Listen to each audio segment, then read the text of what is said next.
என்ற தலைப்பில் நாளில் செய்தி பகிர்ந்து கொள்ளலாம்னு நினைக்கிறேன். ஆண்டவர் நமக்கு நம்முடைய பாவங்களை மன்னித்தார். ஹல்லேலூயா. நம்முடைய சாபங்களை ஏற்றுக்கொண்டார். கல்வாரி சிலுவிலே பாவ மன்னிப்பு நமக்கு தந்தார். பாவத்தை சுமந்து நம்முடைய அக்கிரமத்தை எல்லாம் சுமந்து தீர்த்தார். ஹல்லேலூயா.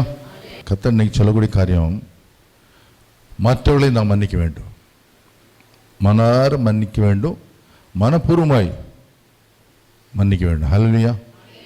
அந்த ஜெபத்தின் அடித்தளம், பேசிக் ஜெப வாழ்வின் அஸ்திபாரமே மன்னிப்பு தான். கோபம், கசப்பு, சண்டை, இருமாப்பு, பொறாமை, போட்டி, எரிச்சல் எல்லாம் வச்சுக்கிட்டு யாராலும் ஜெபிக்க முடியாது. சண்டை போட மனசு நிம்மதியே கிடையாது, இருக்காது.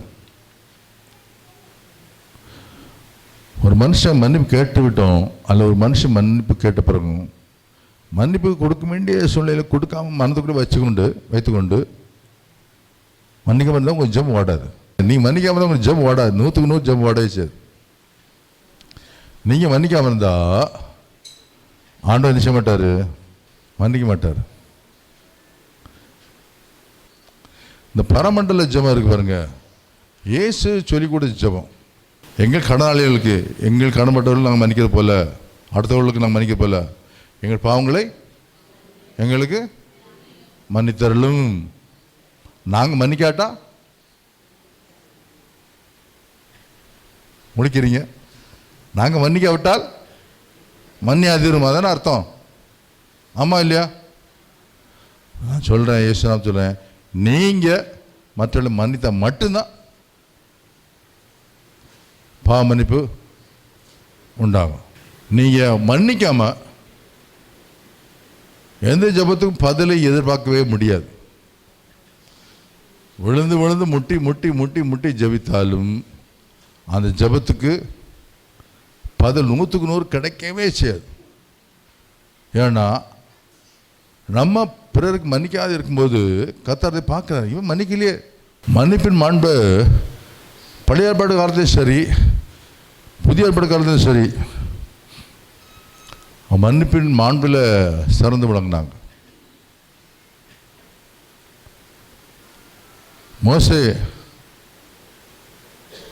மோசைக்கு எதிராக மிரியம் பேசினாங்க.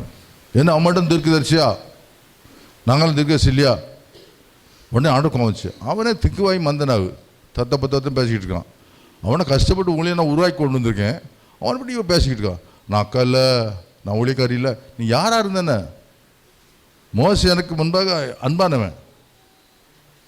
மோசை நீ ஏசின, மோசை பேசின, நீ சபிக்கப்பட்டிருப்ப. மேலெல்லாம் குஷ்டம் வந்துட்டு இந்த அம்மாவுக்கு. பாளையத்து புறம்பே கொண்டு போயிட்டாங்க. மேலே குஷ்டம்னு தெரியுமில்ல உங்களுக்கு? அந்த மாதிரி பாளையத்து புறம்பே குஷ்டரோகிகள் பழைய காலத்தில் எப்படின்னா எலும்பி வந்தாங்களே தீட்டு சத்தம் பண்ணணும், தீட்டுன்னுவாங்க. குஷ்டம் மக்களால் சாபத்தினால் வந்த வியாதி என்பது மக்கள் கண்டு கொண்டார்கள். தூரத்து சொல்லுவாங்க, தீட்டு வருது. மிரியாவும் அந்த மாதிரி ஆகிப்போச்சு.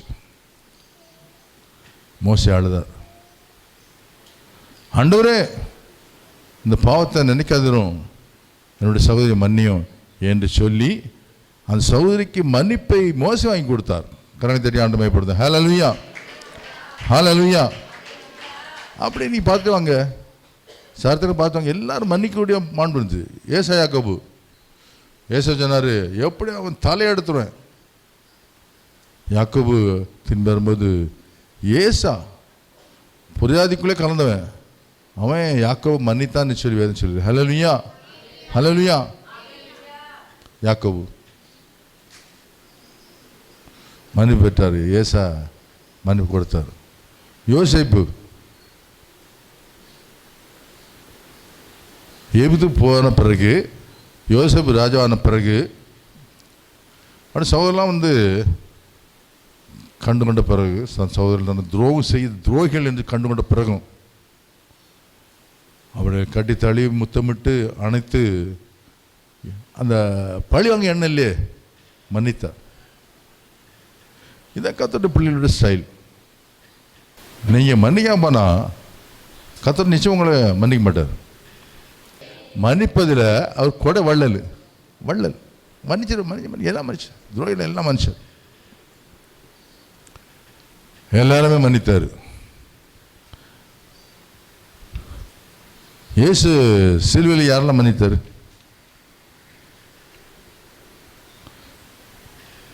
சிலுவையில் மன்னித்து யாரெல்லாம் மன்னித்தார்? டோட்டலாக சிலுவையில் அரைஞ்சிட்டாங்க, கையெழுத்து. இன்னொன்று பாருங்க, பரபாசுக்குள்ள சிலுவை. பரபாஸ் கொஞ்சம் பெரிய ஃபிகர், ரவுடி ஃபிகர். இவர் சாந்த ஃபிகர். பிதாவே மன்னி. மன்னிப்பு பரபாசு தான். எவன் துரோகியோ அவனை கர்த்தர் மன்னித்தார். அது மட்டும் இல்லை, கார் துப்பிட்டு சொல்லு, யார் துப்பின சொல்லு, மண்டையில் கொட்டிட்டு யார் கொட்டினா சொல்லு, அடிச்சுட்டு யார் அடிச்ச சொல்லு, முள்முடி சுட்டு வச்சுக்கிட்டு யார் முள்முடி சுட்டா சொல்லு. அவனும் அவமானத்தம் படுத்தின ஊரையும் ஏறதையும் பொந்தி பிலாத்தையும் எல்லாத்தையும் டோட்டலா பிதாவே இவர்களை மன்னியும். யூதாஸ் அந்த மன்னிப்புக்கு உரியவன் தான். ஆனால் யூதாஸ் அவர்கிட்ட கெஞ்சி அழலை. பேதுரு, யூதாஸ் என்ன தப்பு பண்ணாரு? பேதுரு எனக்கு தெரியாதுன்னு சொன்னார். இவர் எனக்கு தெரியவே செய்யாது, சபிக்கம் சத்தியம் பண்ணுச்சுதான். யூதாஸ் அப்படி செய்யலையா? யூதாஸ் என்ன பண்ணார்? மொத்தம் கொடுத்தாரு, தப்பு பண்ணார், காட்டி கொடுத்தாரு. யாரும் ஒரு தப்பு பண்ணல, மொத்தம் கொடுத்து காட்டி கொடுத்தாரு. யூதாஸ் இல்லட்டா இயேசு சிலுவை மரணமே கிடையாது. ஆண்டவரே என்ன மன்னி, நான் அழுதுந்தான்னா அங்கே மன்னிப்பு கிடச்சிருக்கும், மன்னிப்பு கிடச்சிருக்கும். நாண்டு கொண்டான், வெப்பராளப்பட்டான், சாடின அந்த வாங்கப்பட்ட அந்த நிலத்தில் தலைகீழாக விழுந்து குடல் வெடிச்சு செத்தான். அவனே தற்கொலை பண்ணிக்கிட்டான். ஆனால் பேதுரு கூடையே தின்னுக்கிட்டு கூடையே நடந்துக்கிட்டு என்ன தெரியாது, எனக்கு தெரியும்னு சொன்னவன் சாபத்தில் இருக்கிறான். தெரியாதுன்னு சொன்னவன் மன்னிச்சிட்டார் ஆண்டவர். தெரியாது ஒரு போலீஸ்காரன், நீ அவர் கூட இருந்தாலும் தானே தெரியாது, சத்தியமான சத்தியமும் பண்ணி சபிக்க வச்சுதான். எப்படிப்பட்ட பாருங்க, ஒரு வேலைக்காரி வர்றா, நீ அவ இயேசு கூட இருந்ததானே, எனக்கு தெரியாது, சத்தியமா தெரியாது. அவன் சபிக்கவும் சத்தியம் பண்ண செய்த அவனை அப்படியே திரும்பி பார்க்கறது. ஒரு பார்வையில் மடங்கிட்டான். அனுவரு நாள் தான் மனம் திரும்ப பாவி நிமித்தம் பரவது மிகுந்த சந்தோஷம் உண்டு. இயேசு தான் எதிர்பார்க்குறது. தப்பு பிள்ளை கடந்து செல்லாத யூதாஸை அவன் தடவை பண்ணிட்டான். எல்லாம் தப்பு பண்ண பேதுருவை அவன் மன்னிச்சிட்டார். யூதாஸ் சேர்த்த மன்னிப்பு கொடுத்தாரு, இவர்களை மன்னியோன்னு சொன்னார். ஆனால் அந்த மன்னிப்பை யூதாஸ் சுயரித்து கொள்ளவில்லை. ஹல்லேலூயா. அவர் நமக்கு பாவத்தின் பரிகாரி ஆனார், சமமானார், மன்னிப்பின் ரட்சகரானார். அப்போது 7ஆம் அதிகாரம் 6ஆம் வசனத்தில் ஸ்தேவான் இரத்த சாட்சி, ஆண்டவரே இவர்கள் மேல் பாவத்தை சுமத்தாதீரும் ஸ்தேவான் சொல்றாரு. முதல் சரித்திரத்தை முதல் இரத்த சாட்சி அவர் தான், இயேசுக்கு அடுத்தது. இயேசுவை மரித்த ஸ்தேவான். ஆண்டவர் மன்னிச்சிருங்க, இந்த கொலைபாதகரை மன்னிச்சிருங்க, என்னை கல்லறிங்க மன்னிச்சிருங்க என்று சொல்லி பாவத்தை சுமத்தாதீரும் என்று சொல்லி மன்றாடி மன்னித்தார். பாவ மன்னிப்பு என்பது மிக முக்கியமான ஒரு காரியம். அப்போதான் பவுலும் அவர் நிருபங்களிலே ஒருவருக்கு ஒரு பாவங்களை மன்னியுங்கள், ஒருவருக்கு பாவங்களை மன்னியுங்கள் என்று மன்னிப்பின் மாண்பை எடுத்து அதிகமாக சொல்கிறார்.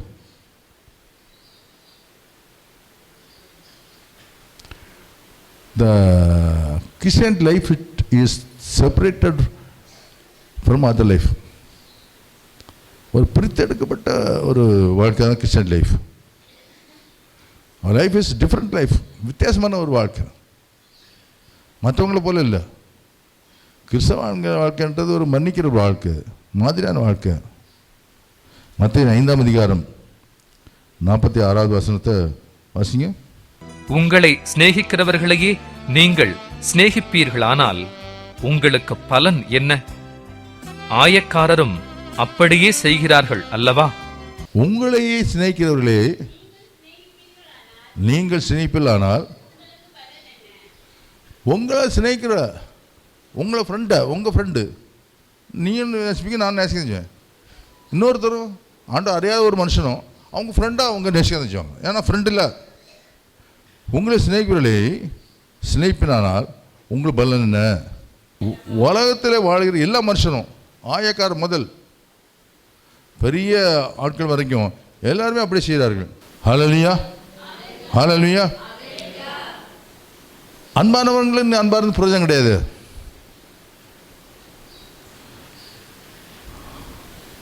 அன்பானது பிரயோஜனம் இல்லை.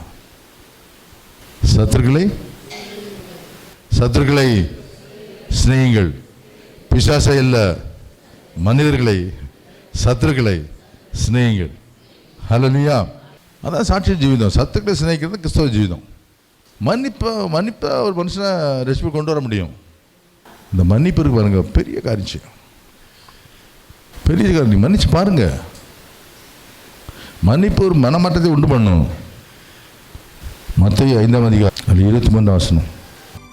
ஆகையால் நீ பலிபீடத்தினிடத்தில் உன் காணிக்கையை செலுத்த வந்து உன் பேரில் உன் சகோதரனுக்கு குறை உண்டென்று அங்கே நினைவு கூறுவாயாகில், அங்கேதானே பலிபீடத்தின் முன் உன் காணிக்கையை வைத்துவிட்டு போய் முன்பு உன் சகோதரனோடே ஒப்புரவாகி பின்பு வந்து உன் காணிக்கையை செலுத்த.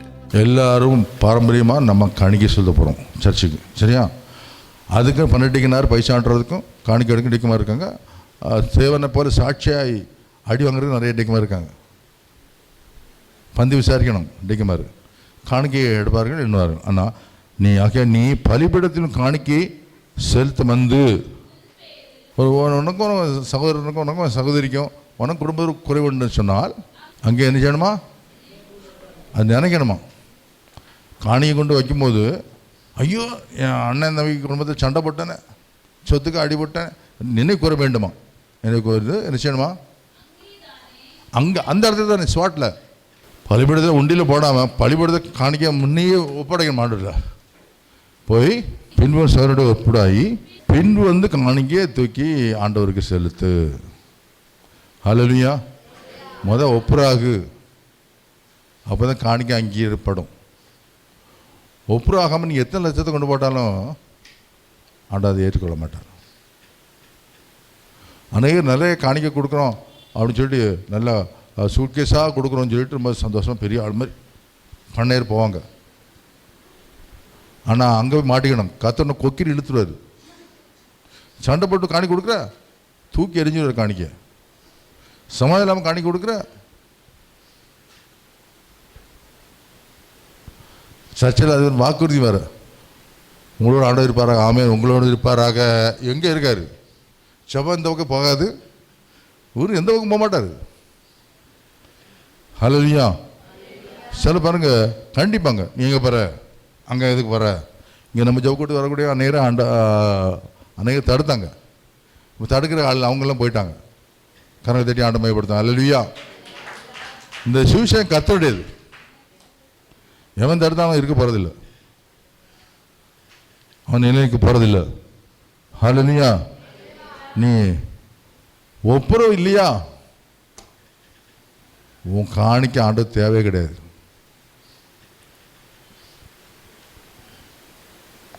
ஒப்புரவு இல்லையா நம்ம காணிக்கை கர்த்தர் அங்கீகரிக்க மாட்டார். அது வேஸ்ட்டு. காணிக்கை என்று சொல்வது நாம் கர்த்தருக்கு கொடுப்பது. ஜெபம் என்பது கர்த்தருக்கே நம்மை கொடுப்பது. காணிக்கை என்பது நாம் கர்த்தருக்கு கொடுப்பது. ஜெபம் என்பது நம்மையே கர்த்தருக்கு கொடுப்பது. அதான் ஜெபம். நீங்கள் உங்களை யோசிச்சு பாருங்க. நான் மன்னிக்க மாட்டேன், இப்படி தான் இருப்பேன், நான் என்ன ஜாதி என்ன கோத்தம் தெரியுமா, நான் எவ்வளோ பெரிய ஆஃபீஸர் தெரியுமா, அப்படிதான் இருப்பேன். ஆண்டவர் திரும்பி கூட பார்க்க மாட்டார். உன் ஜெபம் விடிவிட பண்ணாலும் அது ஏற்றுக்கொள்ளப்பட மாட்டார். காணிக்கை அவர் ஏற்றுக்கொள்ளவில்லை என்றால் ஒன்றும் எப்படி ஏற்றுக்கொள்வார்? நீங்கள் கூட காணிக்கை அவருக்கு தேவையில்லை. நீ எவ்வளோதான் உற்சாகம் கொடுத்தாலும், எவ்வளோ மனப்பூர்வமாக கொடுத்தாலும், மன்னிக்காமல் கொடுத்தா காணிக்கை ஏற்றுக்க மாட்டார். நீ கொடுக்குற பைசாவே அவர் குளித்துக்கு எடுத்துக்க மாட்டார். நான் ஒன்றை எப்படி ஏற்றுக்கொள்வார்? நீ பாருங்கள், அநேகருக்கு ஹீலிங் ஆகாமல் இருக்க காரணம், நோய்கள் சோமாகாமல் இருக்க காரணம் நான் பிறரை மன்னிக்காமல் இருப்பது தான். ஹல்லேலூயா. பிறரை மன்னிக்காமல் இருக்குதான். கணவன் மனைவிக்கு மன்னிப்பு கொடுக்குறதில்ல, மனைவி கணவனுக்கு மன்னிப்பு கொடுக்குறதில்ல, அக்கா தங்கச்சிக்குள்ளே மன்னிப்பு கிடையாது, அண்ணன் தம்பிக்குள்ளே மன்னிப்பு கிடையாது. நீ மன்னிங்க, அவங்க மன்னிக்கிறாங்களோ இல்லையோ. நான் மன்னிக்காமல் இருந்தோம்னா 2 காரியங்களை மேலே ஃபால்ட் ஆகணும். ஒன்று, நம்ம மன்னிக்காத ஆளுக்கு எதிராளியாக இருக்கணும். 2, நாம் மன்னிக்காமல் ஒரு பொய்யராக இருக்கணும். 2 அட்டாக் நம்ம மேலே. அதனால் தயவுசெய்து நான் சொல்கிறேன், நீங்கள் மன்னிச்சிடுங்க. யார் என்ன செய்தாலும் மன்னிச்சிடுங்க. எனக்கு துரோகம் பண்ணிட்டான், பணத்தை அடித்து மாற்றிட்டு போயிட்டான், என்னை ஏமாற்றிட்டான், அது எல்லாம் பனிஷ்மெண்ட் உண்டு. 5 ரூபா அவங்கள ஏமாத்தினா அதுக்கு பனிஷ்மெண்ட் உண்டு. அந்நிய கண்களில் உங்கள் சொந்த கண்ணை காணும். உங்களை ஒருத்தன் லைஃப்பில் ஒருத்தன் ஏமாத்தினானா, பணத்தை வச்சானா, உங்கள் கஞ்சியில் அடித்தானா, 100க்கு 100 அவன் மறிக்கிறதுக்கு முன்னால் நீங்கள் பார்ப்பீங்க. சொந்த கண்ணை பார்க்கணும். மத்தேயுவின் புஸ்தகம் 18ஆம் அதிகாரம் 21வது வசனம். அப்பொழுது பேதுரு அவரிடத்தில் வந்து, ஆண்டவரே, என் சகோதரன் எனக்கு விரோதமாய் குற்றம் செய்து வந்தால் நான் எத்தனை தரம் மன்னிக்க வேண்டும்? 7 தரம் மட்டுமோ என்று கேட்டான். சிஸ்டம் பழைய ஏற்பாடு நியமப்படி 7 தரம் மன்னிக்கணுமா. மன்னிப்பு வந்துட்டா 7 தரம் மன்னிக்கணுமா. ஆண்டவர் கேட்குறான், ஆண்டவரே, நான் என் சகோதரன் எனக்கு இப்படி செய்கிறான், நான் 8 தரம் மன்னிக்கணும். ஆண்டவர் என்ன சொல்றாரு? அடுத்த வருஷம் வாசிங்க. அதற்கு இயேசு, 7 தரம் மாத்திரமல்ல, 70 தரம் மட்டும் என்று உனக்கு சொல்லுகிறேன். பேதர் சொல்லி கொடுத்தாரு. முந்திரி கேட்ட பேதர் எதுக்கு ஆண்ட போய் ஏதாவது குறைஞ்ச மணி காட்டிகிட்டே இருப்பார். பேதர் அதோட வாய அடிச்சிட்டார். பெரிய கள்ளம்ல, முந்திரி கோட்டையில் நேரம் சொல்லுவார், நான்லாம் மன்னிக்க முடியாது பாப்பா அப்படின்னு சொல்லக்கூடிய ஆள். நிறைய கள்ளத்தனம் பண்ணியிருப்பாருன்னு நினைக்கிறேன். ஆண்டோட்டு நிறைய ஏமாத்திப்பார். எங்கள் நண்பர்கள்ட்ட நிறைய ஏமாத்திப்பார். நான் இத்தனை ஏன் மன்னிக்கணும்? அவனை சொல்கிறாரு, 7-70 தடவை மன்னிக்கணும். கையை வச்சு சொல்லுங்க, 7-70 தடவை மன்னிப்பேன். மன்னிச்சுக்கிட்டே இருப்பேன். எல்லாரும் மன்னிச்சிடுவேன். மன்னிப்பேன் மன்னிப்பேன் மன்னிச்சுக்கிட்டே இருப்பேன். நீங்கள் மன்னிக்க உங்கள் மாண்பு வித்தியாசம் ஆகிட்டே இருக்கும். கேரக்டர் வைஸ் உங்கள் குடும்பத்தில் உள்ள பிளஸ்ஸிங்ஸ் எல்லாமே வித்தியாசமாக இருக்கும். ஒரு வாழ்க்கை தாறுமாறு ஆகிறதுக்கு காரணம் என்ன? சாபம். எவ்வளோ வாழ்க்கை வாழ முடியாமல் இருப்பதுக்கு காரணம் தான் பிறருக்கு மன்னிக்காமல் இருக்குது.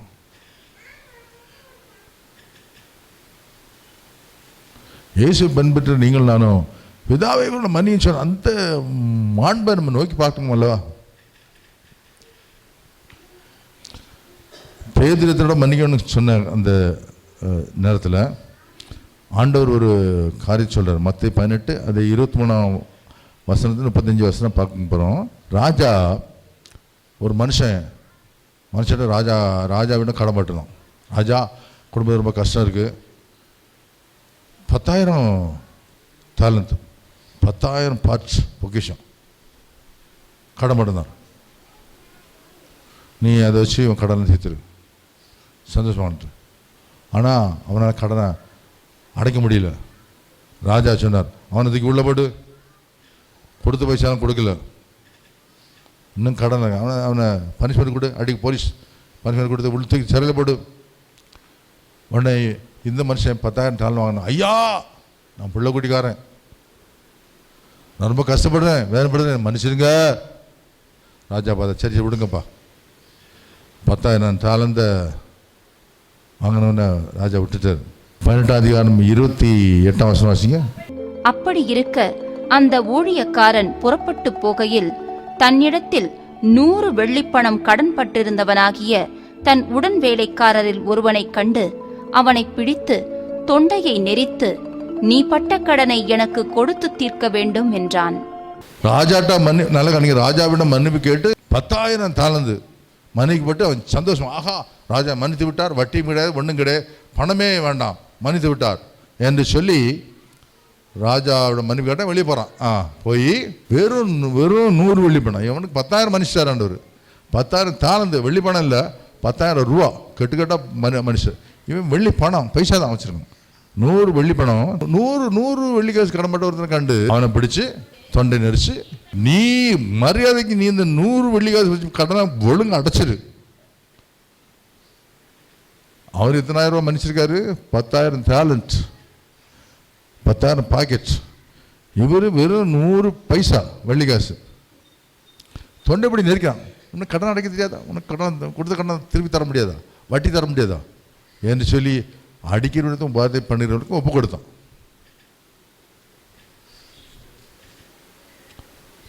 அவன் 100 வெள்ளி காசு அவனை கொஞ்சினான். ஐயா, இவன் கெஞ்சி எப்படி கெஞ்சினா அதே மாதிரி அவன்கிட்ட கெஞ்சினான். ஐயா, என்னை விட்டுங்க, அப்புறம் ரொம்ப கஷ்டப்படுறேன், வீட்டில் எனக்கு வருமானே கிடையாது, எனக்கு பயங்கர பிரச்சனையாக இருக்குது, என் பிள்ளைகளுக்கு கஞ்சி இல்லையா, விட்டுருங்க, கடன் தீரும் அளவும் எனக்கு அடிமையாக தான் இருக்கணும், உள்ளுக்கு போ என்று சொல்லி அவனை இந்த விஷயம் ராஜா காது போச்சு.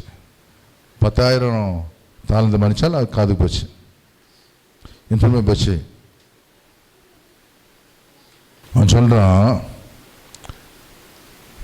அவருக்கு காதுக்கு நியூஸ் போயிட்டு, ஐயா 100 வெள்ளி காசுக்காக அவன் தொண்டை நெரிச்சு அவனை அடித்து கஷ்டப்படுத்திட்டு இருக்கிறான். ராஜா பார்த்தாரு, நான் உனக்கு எவ்வளோ மன்னிச்சேன்? 10,000 பொக்கிஷத்தை மன்னிச்சன, 10,000 தாளத்தை மன்னிச்சன, நீயும் அவன் கேட்கும்போது நீ மன்னிக்க வேண்டாமா?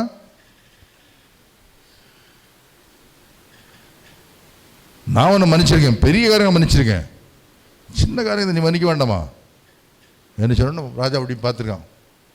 ராஜா தன்னை கொடுக்குற பக்கத்தை ஒப்பு கொடுத்து, போ, நீ வாங்கின கடன் தீர்வு வரைக்கும் உனக்கு பனிஷ்மெண்ட் தான், என் கீழே கச்சடி இரு. மத்தேயு 18:35 வாசிங்க. நீங்களும் அவனவன் தன் தன் சகோதரன் செய்த தப்பிதங்களை மனப்பூர்வமாய் மன்னியாமற் போனால் என் பரமபிதாவும் உங்களுக்கு இப்படியே செய்வார் என்றார். நீங்களும் அவனவன் தந்தன் சகோதரன் சகோதரி தன்னுடைய மனுஷர்கள் செய்த தப்பிதங்களை மனப்பூர்வமாய் மன்னியாமல் போனால் என் பரமபிதாவும். அல்லேலுயா, அல்லேலுயா. பரலோகம் போக முடியாதுங்க.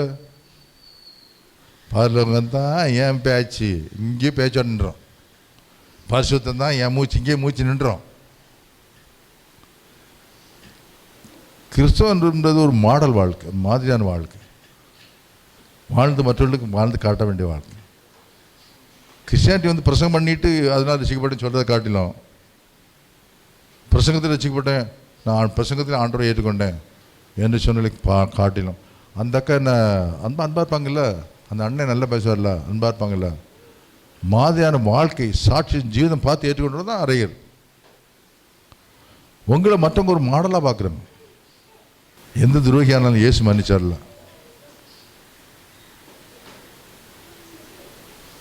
இயேசு மன்னிச்சார்ல, அந்த மன்னிப்பின் மாண்பு நமக்கு தேவை. குடும்பத்தில் ஒரு மன்னிப்பு இருந்துச்சுன்னா டைவர்ஸ் இருக்காதுங்க. அதிகமாக டைவர்ஸ் கிறிஸ்தவ வாழ்க்கையில் டைவர்ஸ் நிறைய நடக்குது. மன பொருத்தம் கிடையாது. மன்னிக்கிற மாண்பில் நம்ம இருந்தோம்னா தம்மை ஆசிப்பார். மனப்பூர்வமாய் அவனு தன்னுடைய சகோதரனை மனப்பூர்வமாய் மன்னித்தால் பரமபிதாவும் மற்ற 18:35 பரமபிதா உங்களுக்கு மன்னிச்சிடுவார். மனப்பூர்வமாக மன்னிச்சாலே அவர் மன்னிச்சிடுவார். மத்தேயு 6:14. மனுஷருடைய தப்பிதங்களை நீங்கள் அவர்களுக்கு மன்னித்தால் உங்கள் பரமபிதா உங்களுக்கும் மன்னிப்பார். மனுஷருடைய தப்பிதங்களை நீங்கள் அவர்களுக்கு மன்னியாதிருந்தால் உங்கள் பிதா உங்கள் தப்பிதங்களையும் மன்னியாதிருப்பார். நீங்க என்ன தப்பு பண்ணா பிதா மன்னிக்க மாட்டார்.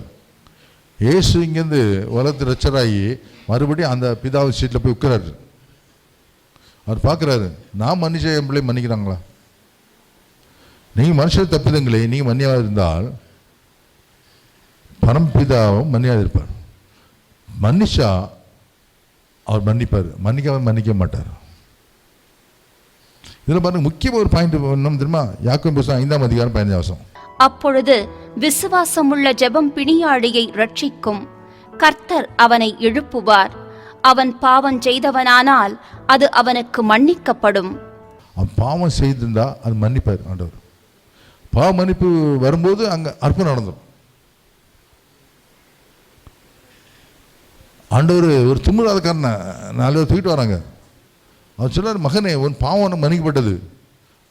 பாவம் மன்னிக்கப்பட்டோன்னா அவன் எழுவி நடக்கிறான். அவர் சொல்லிட்ட பாவம் மன்னிக்கப்பட்டது எடுத்து நடக்கிறான். ஒரு விபச்சார ஸ்திரீ வாரா, பரிமளத்தை எடுத்து ஆண்டு சமூகத்தில் ஊற்றுறா. மகளே ஒரு பாவம் மன்னிக்கப்பட்டு சந்தோஷப்படுறா ஆண். இந்த பாவம் மன்னிப்புக்கும் ஹீலிங்க்கும் ஒரு டச் உண்டு. பாவ மன்னிப்புக்கும் ஹீலிங்க்கும் டச் உண்டு. பாவத்தை மன்னிக்கிற நேரத்தில் அவங்க சரீரத்தில் வியாதி மாறிடும். நீங்கள் ஆண்டவர் சம்பந்தத்தில் ஒப்புராகி ஆண்டவரே என் பாவங்களை மன்னின்னு சொல்லி, பாவத்தினால தான் அநேக வியாதி வருது. 190% சில வியாதி இயற்கை வரும். 190% இயற்கை வரக்கூடிய வியாதி அல்ல, பாவத்தின் சம்பளத்தினால வரக்கூடிய வியாதி.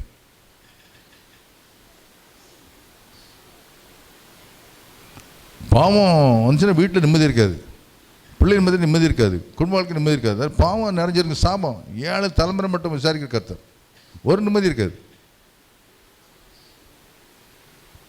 பாவம் ஒரு குடும்பத்தில் வந்துட்டுனா நீ போகையிலும் சபிக்கப்பட்டிருப்பாய், வருகையிலும் சபிக்கப்பட்டிருப்பார். நீ கையிடிச்சு எல்லா வேலையிலும் நீ சமமாக இருப்பான்னு தான் வேலை சொல்லுது. உன்னை வலாக்கவும் தலை ஆசீர்வாதம், வலாக்கவும் தலையாக்குவேன், கிழக்கம் மெலாக்குவேன், உன் மாப்பசையும் தொட்டி ஆசிரிக்கப்பட்டிருக்கும். நீ கையிடிச்சு எல்லா வேலையும் நான் உன்னோடு கொடுத்து உன்னை ஆசீர்வதிப்பேன்னா அந்த மன்னிப்பும் ஆண்டோடு நெருங்கி வாழ்கிற அந்த இறை வாழ்க்கை, ஜெப வாழ்க்கை உள்ளவங்க வாழ்க்கை பாருங்கள். நீங்கள்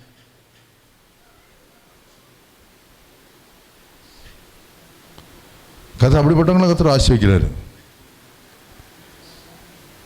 மேக்ஸிமம் பாருங்க, குசோகி வர்றான், ஐயா தொட்டு உன் பாவம் மன்னிக்கப்பட்டது. கூட வர்றான், தொட்டு உன் பாவ மன்னிப்புக்கும் ஹீலிங்க்கும் தொடர்பு உண்டு. வாழ்க்கையில் வியாதியும் பிரச்சனையும் பண்ணுறதுக்கு ஏதோ ஒரு ஓரத்தில் ஒரு சின்ன பாவம், மன்னிக்கப்படாத ஒரு பாவம். நல்ல கவனிங்க, ஹோலி பரிசுத்தாவியனுக்கு விரோதமாக யார் எழுப்பினா அந்நியவாசி அது ஒரு கிண்டல். எவனாட்டா பாடி தூத்து ஆண்டவர் சமூகத்தில் அவையில் நினச்சா அது ஒரு கிண்டல். பண்ணாத, எந்த பாவம் மன்னிக்கப்படும், அவையனுக்கு விரோதமாக உள்ள பாவங்கள் மன்னிக்கப்படாது.